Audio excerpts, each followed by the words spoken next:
Yeah, I thought we played really well defensively, offensively. We're still struggling to create really good opportunities. I thought we did a better job second game, but we still need to create more opportunities. And I think goaltending-wise, Mikey Thompson's been real solid, and we're looking for the big challenge on Saturday night. Okay, thanks, Dennis. Terry, on the Rock side of things, we know that your focus is right now is 100% on the game directly in front of you, which is Friday versus Boston. But just a couple of thoughts, if you would, on what you've seen of your club so far in the 2-0 start. Well, obviously 2-0. We're real happy with the way things are going right now. We know this weekend is going to pose another challenge for us because we got to go into. We got to go in to face the Bandits coming off, what we are looking for, a very tough game from Boston on Friday night. Okay. Thanks, Terry. Before we go to questions, we'll ask both coaches. Obviously, there's going to be some questions about if there will be any carryover from the brawl and the preseason scrimmage. But I would think that you'd both point out that several of the players involved in that are were team players that were trying out for the teams and are no longer with the teams. But I imagine I'm sure it'll still be on a few people's minds when the game comes around on Saturday. Darius, your thoughts on that first? I think it's on the media's mind more than it's on ours. That's part of the game. Troy and Terry, I've known them a long time. I know they feel the same way. Sometimes that stuff happens. Sometimes stuff carries over, and sometimes it doesn't. We'll find out Saturday night. But I know, between the two teams, we have a lot of respect for them, and we're going to give them our A game. And I expect that they're going to come with their A game at us. And sometimes some things get heated. But as far as thinking about it, I haven't thought about it since it happened. Okay. Thanks, Des. Terry, a thought from you on it as well, and then we'll open up for questions. Much like Darius on that, it's far removed from our minds, and if it happens, we're ready for it. If it doesn't, we're cool with that too. We're just, it can't be all about that in any way. But hey, there's no secret. There's no love lost between, Buffalo and Toronto, and there's been some tough games, but there's also been some very entertaining, fast-paced games as well. So I'm sure Buffalo's going to be ready for, whatever type of game we bring and vice versa from our part. Hi, guys. It's Bud Bailey from the Buffalo News.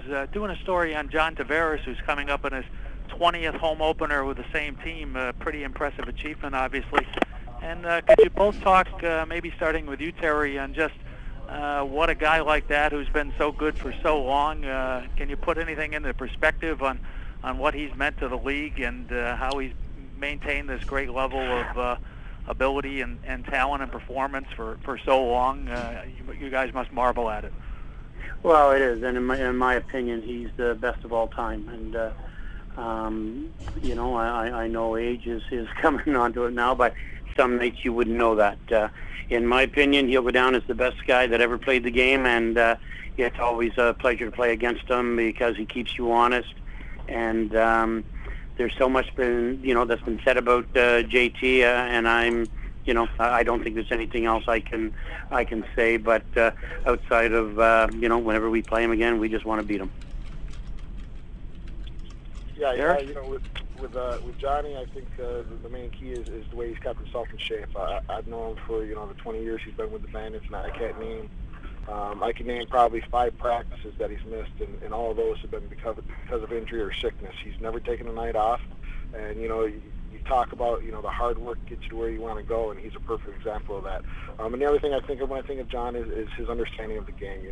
Even when he was young, he had an understanding of the game of how to get breakaways and how to create chances like that. Now that maybe he's not playing the defensive end in the transition, now he understands how to play the two-man game, and he understands how to get the players around him to be better players. So the evolution of his game is it's ever changing, and I don't know when he's going to retire, but I hope it's not too soon.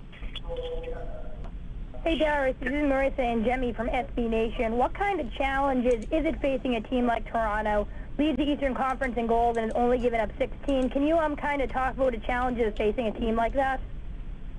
They're definitely a very dangerous team at both ends of the floor. They can both press you, turn the ball over, and turn it right into the transition. And if you can, keep them giving up turnovers and stop their transition, they're a terrific 5-on-5 team. They're a lot of problems for us, but at the same time, it's like playing a mirror image of ourselves. We want to do the same things. We want to pressure the ball. We want to help each other, and we want to transition. And then from there, we want to be a strong 5-on-5 team. So, everything that we're doing right now is the same thing that we want to be doing. And, we've watched a lot of game tape, and it's very similar.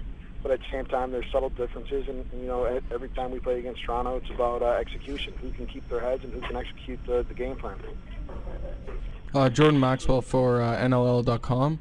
This question is for Terry. I just wanted to find out a little bit about the challenges going into back-to-back games this weekend.